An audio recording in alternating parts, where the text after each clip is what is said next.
अस्सलाम वालेकुम। आज हम लोग अपना 7 यूनिट शुरू करने वाले हैं गाइटन का। 7 यूनिट कहते हैं या कुछ लोग इसको एज अ मॉड्यूल पढ़ते हैं, जिसे रेस्पिरेशन मॉड्यूल कहते हैं। या फिर इसमें हम लोग पूरे about the pulmonary ventilation, about the pulmonary circulation, oedema, सारी डिजीजेज, रेस्पिरेशन कैसे होती है, किन किन लेवल्स पर होती है, और ब्रीदिंग, ये सब कुछ जो है हम लोग इस मेनली इस यूनिट में डिस्कस करेंगे। तो जो इसका सबसे पहला चैप्टर आज हम लोग शुरू करने वाले हैं, जो कि है पल्मोनरी वेंटिलेशन। तो पल्मोनरी वेंटिलेशन जो है ये सबसे पहला चैप्टर है हमारे 7 यूनिट का रेस्पिरेशन का।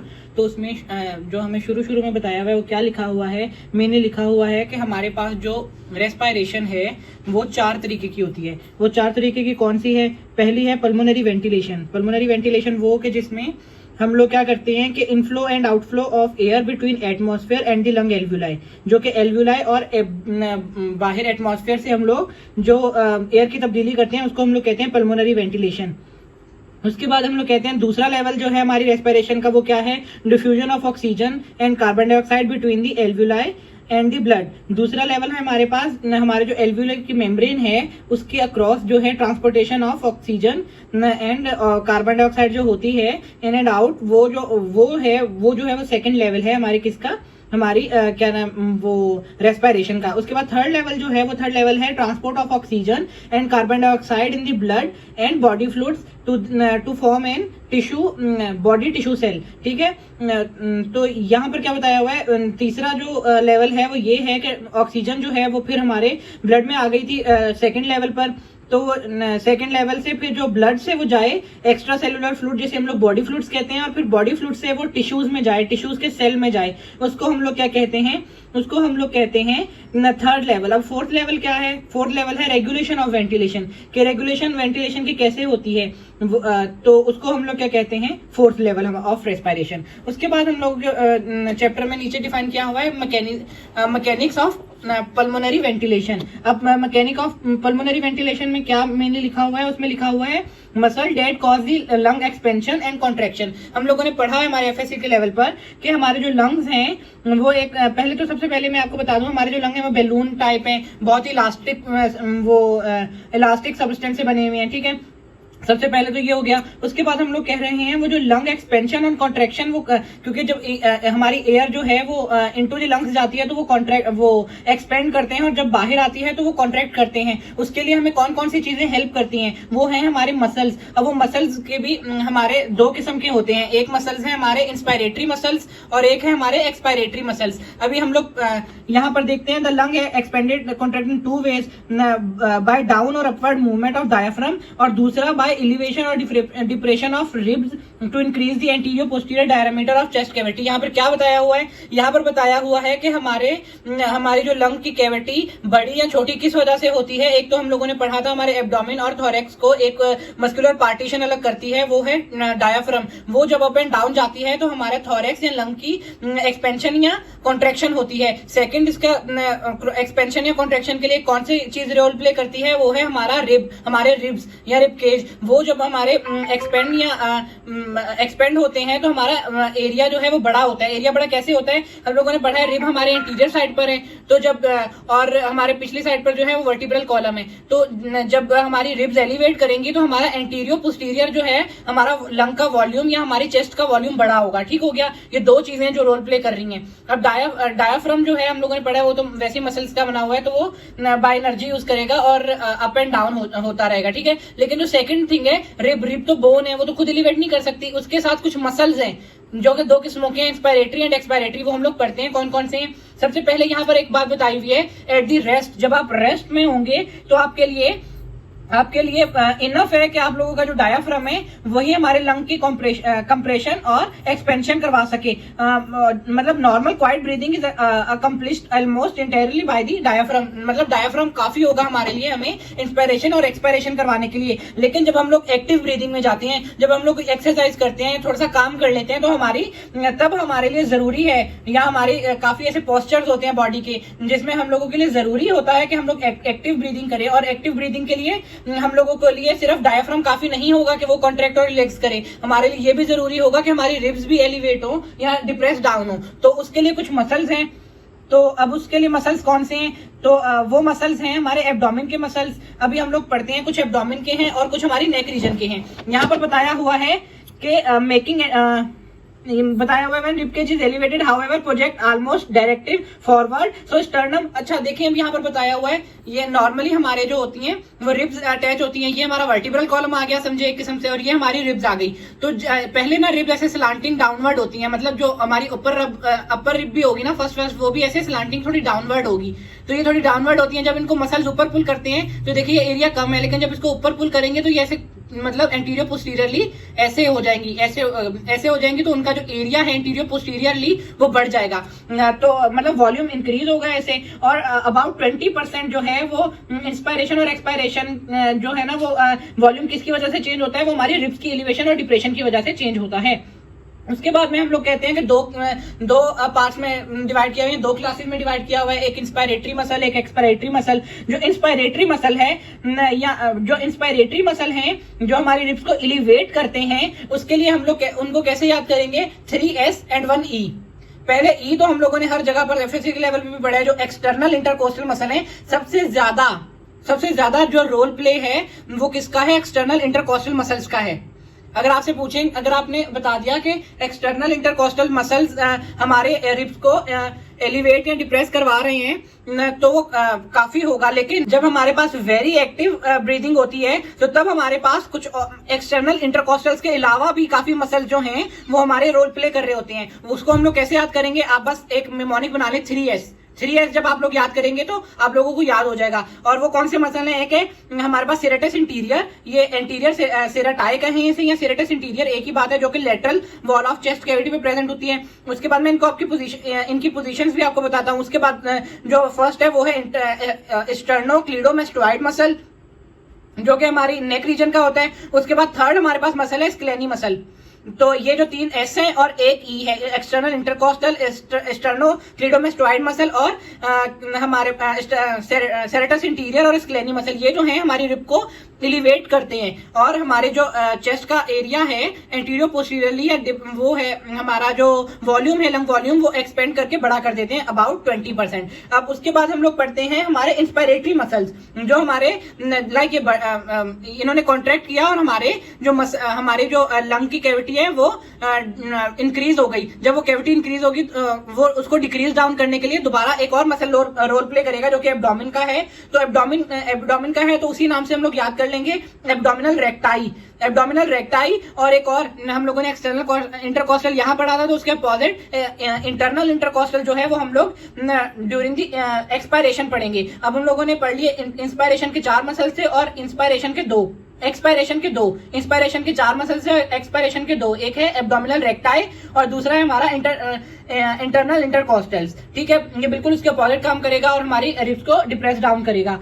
और उसके बाद मैं आपको इनकी वो फिगर्स दिखाऊं तो हमारे पास ये देखें, ये जो है हमारे पास ये वाले जो मसल्स हैं ये हमारे पास एक्सटर्नल इंटरकोस्टल्स हैं। हम लोगों को एक्सटर्नल और इंटरनल इंटरकोस्टल्स का कैसे पता लगेगा, जो एक्सटर्नल इंटरकोस्टल्स होंगे वो जो है वो स्टार्टिंग फ्रॉम द बैक, मतलब थोड़ा ऑब्लिक लाइन प्रेजेंट होंगे from the posterior to anterior, obliquely placed होंगे फ्रॉम पोस्टीरियर टू इंटीरियर, उसमें ऐसे लाइंस नजर आएंगी। लेकिन जो हमारे इंटरनल इंटरकोस्टल्स होंगे वो उसके बिल्कुल अपोजिट, मतलब बिल्कुल अपोजिट होंगे, वो starting from the above from the anteriorly and at the posterior side थोड़ा सा। तो ठीक है, तो वो जो स्लांटिंग ऐसे इस तरीके से स्लांट होंगे। ठीक हो गया। तो और उसके बाद हम लोग कहते हैं कि हमारा जो सेरेटस इंटीरियर है वो यहाँ पर शो नहीं किया हुआ, वो भी इसी लेटरल साइड, ये देखिए हमें लेटरली दिखाया हुआ है ना हमारा ये चेस्ट कैविटी, तो चेस्ट कैविटी के लेटरल साइड पर 8 रिब्स, शुरू वाली 8 रिब्स से अटैचमेंट लेंगे और यहाँ पर जाके अटैच हो जाएंगे ह्यूमरस पर,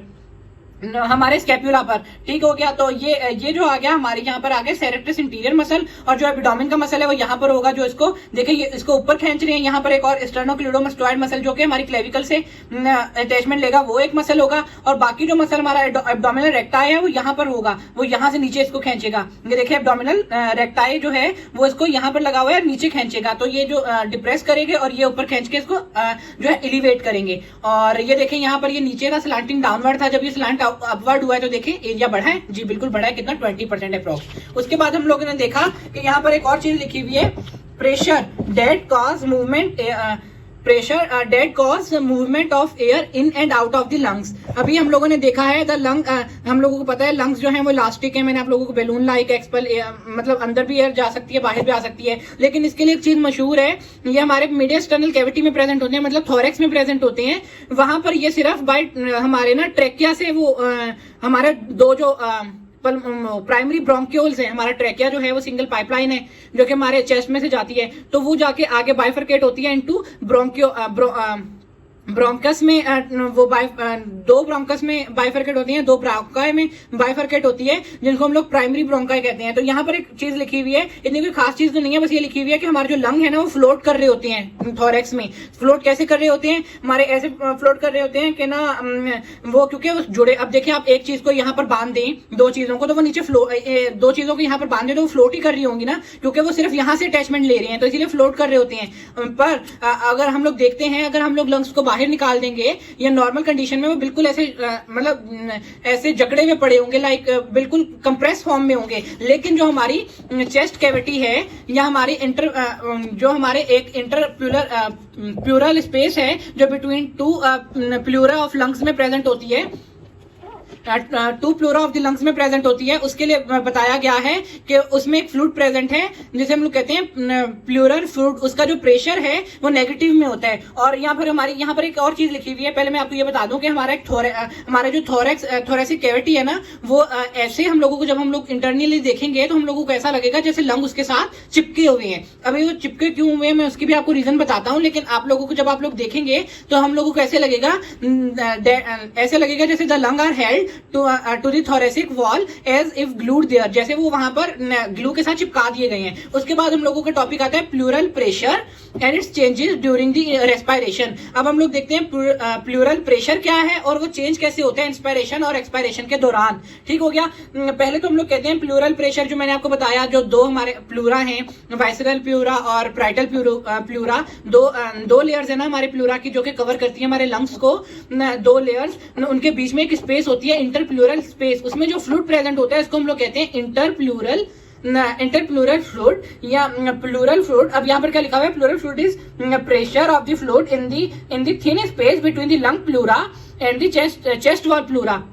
अभी चेस्ट वॉल प्लूरा ये किसे कह रहे हैं, ये कह रहे हैं प्राइटल प्लूरा को, लंग प्लूरा किसे कह रहे हैं, वाइसरल प्लूरा को। दो लेयर्स होती हैं हमारे प्लूरा की। उसके बाद हम लोग कहते हैं कि ये जो हमारा प्लूरल प्रेशर होता है ये एट द नॉर्मल, अभी ना लंग इंस्पायरेशन कर रहे हैं ना एक्सपायरेशन कर रहे हैं, एट द नॉर्मल जो हमारी इंस्पायरेशन के पहले जो हमारा प्रेशर होगा वो इसमें कितना होगा, 5 सेंटीमीटर, -5 सेंटीमीटर ऑफ H2O, वो 5 सेंटीमीटर ऑफ वाटर, मतलब जिसे हम लोग कहते हैं सेंटीमीटर ऑफ H2O। ठीक है। वैसे हम लोग mmHg पढ़ते हैं, अगर हम लोग mmHg में कहेंगे तो हम लोगों को पता है कि हमारा 1 mm जो है वो 10 के बराबर है, तो ये कितना हो जाएगा, 50। ठीक हो गया। उसके बाद हम लोग कहते हैं कि ये वाटर का बता रहे हैं ना मेनली, तो अगर हम लोग इसको उसमें ले जाएं, मेनली हम लोग अगर इसको मर्क्यूरी में ले जाएं तो वो कितना है हमारे पास, 760 mmHg। तो उसमें जब हम लोग ऐड करेंगे तो हम लोग इंटरचेंज कर सकते हैं दोनों प्रेशर्स को आपस में। हम लोगों ने एफएससी में भी सीखा था कैसे करते हैं। ठीक हो गया। उसके बाद हम लोगों ने पढ़ा एट द नॉर्मल, जब हम लोग ना इंस्पायरेशन कर रहे हैं ना एक्सपायरेशन कर रहे हैं,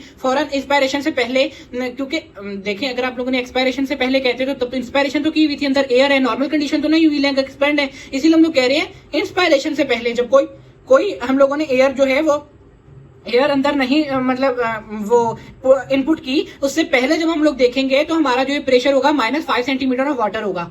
अब ये -5 सेंटीमीटर ऑफ वाटर क्यों होगा, क्योंकि यहाँ पर लिम्फेटिक्स प्रोवाइड हुई होती हैं, और लिम्फेटिक्स जो है ना वो कॉन्स्टेंटली हमारे लंग्स से जो है लिम्फेटिक्स, जो हमारा लिम्फेटिक या ये जो प्लूरल हमारा फ्लूइड है, इसमें जो एक्स्ट्रा फ्लूइड होता है उसको वो चूसती रहती हैं, लाइक गेट रीड करती रहती हैं, बाहर निकालती रहती हैं, और इस हद तक निकाल देती हैं कि हमारा जो प्रेशर है वो -5 तक चले जाता है। ये इसका रीजन है। काफी दफा एक्सटर्नल जो बैठा होता है वाइवा वाला, वो पूछ लेता है कि क्यों बेटा रीजन बताओ कि क्यों हमारा जो प्लूरल प्रेशर है वो नॉर्मली भी नेगेटिव होता है। ठीक हो गया। ये इसीलिए होता है। और ये देखें मैंने आपको बताया था, मैं ऊपर रीजन बताऊंगा कि क्यों ग्लू किए हुए होते हैं। यही रीजन है। हम लोगों ने पढ़ा था जब हम लोग नॉर्मली प्लस पॉजिटिव प्रेशर किसी चीज पे लगाती हैं तो समझो हम लोग फोर्स लगा रहे हैं उसके ऊपर, लेकिन जब हम लोग नेगेटिव लगा रहे हैं, मतलब प्रेशर मतलब हम लोग जोर दे रहे हैं उसके ऊपर, लेकिन जब हम लोग उसी प्रेशर को नेगेटिव कर देंगे तो मतलब उस चीज को खींच रहे हैं। प्रेशर लगाना मतलब पुश करना, और जब हम लोग नेगेटिव प्रेशर की तरफ चले जाएंगे तो पुलिंग का चीज आ जाएगी। तो यहाँ पर मेनली जो हमारी ये नेगेटिव प्रेशर है ना हमारा बीच में जो डेवलप हुआ है, मेनली वही हमारे काम आता है। किस काम आता है? ग्लू करने के लिए, क्योंकि खींच के रखता है हमारी जो लंग्स को टू दी चेस्ट वॉल तक। समझ आया क्यों ये माइनस है? क्योंकि हम लोगों के लंग्स को एक नॉर्मल एक्सपेंशन पोजीशन में रहना होता है, मतलब एक नॉर्मल कंडीशन में भी वो फुली जो है ना वो कॉन्ट्रैक्ट नहीं हो जाता, वो थोड़ा एक्सपेंडेड फॉर्म में होता है। क्योंकि अगर आप लोग नॉर्मली हमारे लंग देखें चेस्ट कैविटी में प्रेजेंट है ना, जब आप लोग उसको अगर मतलब पूरा डाइसेक्ट करके निकालोगे तो वो इतने छोटे से बचेंगे बिल्कुल। तो मतलब वो इसीलिए क्योंकि वो फुली कॉन्ट्रैक्टेड हो जाते हैं, लेकिन हमारी चेस्ट कैविटी में फुली कॉन्ट्रैक्टेड नहीं होते। ठीक है, -5 सेंटीमीटर नॉर्मली प्रेजेंट होता है। नाउ अपने टॉपिक पे आते हैं। उसके बाद हम लोग कहते हैं कि ना जब हम लोग इंस्पायरेशन करते हैं, नॉर्मली हम लोग जब इंस्पायरेशन कर रहे हैं नॉर्मल लेवल पर, एक्टिव नहीं, नॉर्मली जब इंस्पायरेशन कर रहे हैं तो हमारा जो इसके बीच में हमारी जो हमारा हम लोगों ने पढ़ा है डायाफ्राम डाउन जाता है, हमारी रिब्स एलिवेट होती हैं। तो हमारा आपने देखा होगा कि जो हमारे वॉल्यूम है वो इंक्रीज करता है। वॉल्यूम इंक्रीज करता है ना हमारी चेस्ट कैविटी का। जब वॉल्यूम इंक्रीज करेगा तो हम लोगों ने बॉयल्स लॉ पढ़ा था। बॉयल्स लॉ में हम लोगों को क्या बताया हुआ था कि जो हमारा प्रेशर है वो इनवर्सली प्रोपोर्शनल है वॉल्यूम के। वॉल्यूम बढ़ेगा तो प्रेशर कम होगा। अब यहाँ पर वॉल्यूम जब बढ़ रहा है तो हमारा प्रेशर क्या होगा? वो डिक्रीज हो जाएगा। -5 से और डिक्रीज होकर कितना हो गया? -7.5 सेंटीमीटर ऑफ वाटर। ठीक है, ये यूनिट बताना जरूरी होता है। ठीक है, -7.5 सेंटीमीटर ऑफ वाटर तक चले जाता है। और ये देखिए आप लोगों को ये ग्राफ में भी शो किया हुआ है, ये प्लूरल प्रेशर है हमारा। नॉर्मली ये कहां पर था हमारे पास? ये 5 पर था। ये देखिए 4 से थोड़ा कम है, 5 पर था बिफोर द इंस्पायरेशन। जब हम लोगों ने ऐसे इंस्पायरेशन करना शुरू की और हमारी लंग कैविटी जो है वो इंक्रीज करती गई तो हमारा जो ये और डिक्रीज करता गया। देखें डिक्रीज कर रहा है हमारा pleural pressure up to the 7.5। ठीक हो गया। उसके बाद हम लोग कह रहे हैं कि उसके बाद हम लोग कह रहे हैं जब हम लोग एक्सपायरेशन करते हैं तो तब ये दोबारा देखें। अभी हम लोगों ने एक्सपायरेशन की तो ये दोबारा नॉर्मल अप टू दी 5 तक आ गया। Get my point? देखिए यहाँ पर हम लोगों ने -5 से -7.5 तक ले गया हम लोगों के, क्योंकि वॉल्यूम एक्सपेंड किया। दोबारा जब हमारा हमारा डायफ्राम है वो डोम शेप होगा और दोबारा ऊपर आएगा तो हमारा जो वो था हमारा और हमारी जो रिब्स थी वो डिप्रेस डाउन होंगी तो हमारा वॉल्यूम डिक्रीज होगा तो फिर प्रेशर थोड़ा इंक्रीज की तरफ चले गया, -5 की तरफ। ठीक हो गया। उसके बाद हम लोग कहते हैं कि इतना प्रेशर काफी होता है। देखिए प्रेशर डिक्रीज हुआ। यहाँ पर एक और कॉन्सेप्ट लेते हैं। प्रेशर डिक्रीज हुआ हमारे पहले भी हमारे -5 पे भी इन्होंने लंग्स को एक्सपेंड करवा के रखा हुआ था, खींच के रखा हुआ था। लेकिन जब और खींचेंगे, जब और माइनस पे चले गया तो मतलब ये और खींचेंगे, जब और खींचेंगे तो हमारा जो है हमारा प्रेशर लंग्स के अंदर भी डिक्रीज होगा। जब लंग्स के अंदर डिक्रीज होगा तो हमारी एयर इंस्पायरेशन हो जाएगी। मतलब इतना जो हम लोगों का 2.5 का डिफरेंस आ रहा है इन प्रेशर्स में वो काफी होगा कि 0.5 हमारा जो वाइटल हम लोग जितनी एयर नॉर्मली अपने अंदर वो इनपुट करते हैं वो 0.5 लीटर होती है। तो इतना जो प्रेशर डिफरेंस है वो काफी होता है कि 0.5 लीटर जो है वो हमारे लंग्स के अंदर चले जाए। ठीक हो गया। और दोबारा जब -5 पे आए और वो एक्सहेल आउट भी हो जाए, एक्सपायरेशन भी इतनी 0.5 की हो जाए, इतने काफी होते हैं। उसके बाद हम लोग पढ़ते हैं कि प्लूरल प्रेशर के चेंज होने से एल्वुलर प्रेशर पर क्या फर्क आता है। मेनली हम लोग एल्वुलर प्रेशर यहाँ पर अलग से पढ़ तो रहे हैं, लेकिन ये चेंज इसकी वजह से ही होता है, प्लूरल प्रेशर की चेंज होने की वजह से ही। अब देखो हमारा वॉल्यूम इंक्रीज हुआ तो हमारा प्लूरल प्रेशर डिक्रीज हुआ। प्लूरल प्रेशर डिक्रीज हुआ तो उन्होंने लंग को और खींच लिया। जब हमारे लंग एक्सपेंड आउट हो गए, जब एक्सपेंड आउट हुए तो उनका भी वॉल्यूम इंक्रीज हो गया। जब उनका वॉल्यूम इंक्रीज हुआ तो उनके अंदर भी प्रेशर डिक्रीज हो गया, लेकिन उनके अंदर प्रेशर इसके मुकाबले में कम डिक्रीज होगा। वो मुकाबले में कितना डिक्रीज होगा? नॉर्मली इसके अंदर हमारे पास -5 था, इसके अंदर हमारे पास 0 सेंटीमीटर ऑफ वाटर प्रेजेंट होता है हमारे पास। नॉर्मली जो इसके अंदर प्रेशर होता है बिफोर द इंस्पायरेशन, जैसे हम लोगों ने इसके लिए कहा था, ये देखें ये हमारे पास एल्वुलर प्रेशर है, नॉर्मली ये 0 पर है। ठीक है, बिफोर द इंस्पायरेशन। लेकिन जब हम लोगों ने इंस्पायरेशन शुरू की तो हमने देखा जैसे हमारा ये नेगेटिव की तरफ गया था हमारा प्लूरल प्रेशर, तो हमारा एल्वुलर प्रेशर, हम लोग जो लंग के अंदर के प्रेशर को कहते हैं उसे एल्वुलर प्रेशर कहते हैं। तो जो एल्वुलर प्रेशर था वो भी डिक्रीज हुआ। वो कितना डिक्रीज हुआ? वो -1 तक जाएगा। वो माइनस हमारे जो पहले 0 था और फिर हमारा जो है वो -1 तक गया, -1 सेंटीमीटर ऑफ वाटर। और जो हमारा फिर उसके बाद जब -1 तक गया तो हमारा दोबारा जो गैसेस एक्सचेंज हो गई और हमारी दोबारा जो डायफ्राम है वो कॉन्ट्रैक्ट करने लग गया, डोम शेप में तब्दील होने लग गया और एलिवेट होने लग गया और हमारी लिप जो रिब्स थी वो डिप्रेस डाउन होने लग गई। तो दोबारा देखेंगे प्रेशर पर पीक आ गई एकदम। पहले तो एकदम जो है प्रेशर जैसे ही वो कंप्रेस हुई तो थोड़ी प्रेशर बढ़ गया। फिर उन्होंने कहा कि भाई ये इतना प्रेशर तो हम लोग बर्दाश्त ही नहीं कर पा रहे। एल्वुलर ने कहा ओए होए होए। फिर जल्दी से उन्होंने यहाँ से एकदम एयर को निकाला। जब एक्सेल आउट एयर हो गई हमारी तो ये देखिए पिलर प्रेशर भी नॉर्मल पर आ गया और हमारा जो एल्वुलर प्रेशर था वो भी नॉर्मल पर आ गया। और वो नॉर्मल कितना है 0.5। और ड्यूरिंग एक्सेलेशन ये देखें, मैंने कहा ना इस पर एकदम प्रेशर आ जाएगा तो ये प्रेशर जो है देखिए 0 से भी बढ़ गया। हम लोगों ने कहा कि जैसे ही हमारी जो रिब्स थी वो एलिवेट होने लग गई, वो डिप्रेस डाउन होने लग गई, हमारा जो डायफ्राम था वो डोम शेप पर अपवर्ड मूव करने लग गया तो हमारा लंग एकदम से कंप्रेस हो गए। फिर उसके बाद उनको होश आई कि यार जल्दी से एयर निकालो। तो जब उन्होंने अभी होश नहीं आई थी तो थोड़ा सा प्रेशर 0 से भी बढ़ गया। 0 से कितना बढ़ गया +1। अब जब हम लोगों ने इंस्पायरेशन करनी थी -1, जब हम लोगों ने एक्सपायरेशन करनी थी तो +1 हो गया। और हम लोगों ने पढ़ा है कि प्रेशर हमेशा हायर टू लोअर मूव करता है। तो हम लोगों ने देखा कि पहले हमारे पास -1 कम था और हमारे एटमॉस्फेयर में 0 होता है तो 0 से -1 कम था तो हमारे लंग में 0.5 एयर चले गई, 0.5 लीटर। और उसके बाद हम लोग कहते हैं जब हम लोगों का +1 हो गया तो वो अंदर ज्यादा प्रेशर हो गया, बाहर एटमॉस्फेयर में 0 था तो तब हमारी एयर जो है वो from inward to the outward move कर गई। ऐसे एक्सपायरेशन और एक्सपेंशन हो जाती है। और देखिए कितने कम प्रेशर की वजह से, सिर्फ +1 और +- की वजह से, 1 प्रेशर डिफरेंस की वजह से हमारे एक्सपायरेशन और इंस्पायरेशन 0.5 लीटर की इनफ होती है कि वो करवा सकें।